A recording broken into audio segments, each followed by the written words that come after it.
Beta কি করলাম beta medical রিপোর্টে ধর্ষণের আলামত প্রমাণ এবং সাক্ষীদের সমস্ত সাক্ষীদের জবানবন্দি দেওয়াতে অভিযোগ প্রতিষ্ঠিত হয়েছে, প্রমাণিত হয়েছে।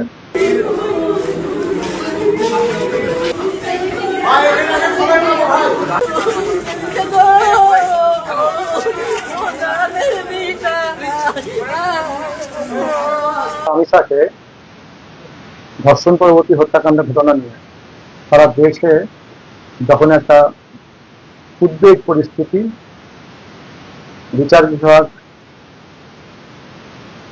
সরকার যেখানে একটা বিব্রতকর অবস্থার মধ্যে, ঠিক তখনই মেহেরপুরের শিশু সহিংসতা দমন ট্রাইব্যুনাল মেহেরপুর একটি শিশুকে ধর্ষণের অপরাধের মামলায় আসামি শাকিল হোসেনকে বিজ্ঞ আদালত মৃত্যুদণ্ড রায় ঘোষণা দিয়েছে। সেই সাথে 3 লক্ষ টাকা জরিমানা, অনাদায় আরো 1 বছর জেল।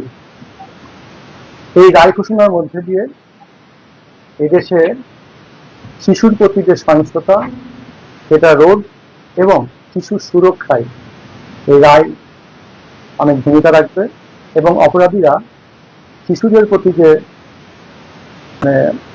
সহিংস মনোবৃত্তি কিংবা যে শিশুদেরকে বিভিন্ন কাজে তাদেরকে ব্যবহারের যে প্রবৃত্তি, সেখান থেকে অপরাধীরা নিবৃত হবে।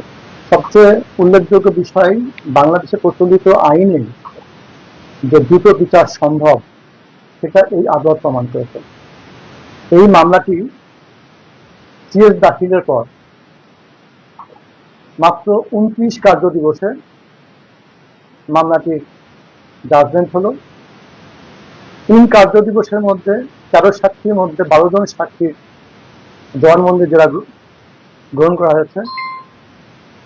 দূরের সাক্ষীদেরকে, যাদের আসা তাৎক্ষণিক সম্ভব না, দূরের সাক্ষীদের ভার্চুয়াল সাক্ষীর মাধ্যমে তাদের জবানবন্দি জেরা গ্রহণ করা হয়েছে।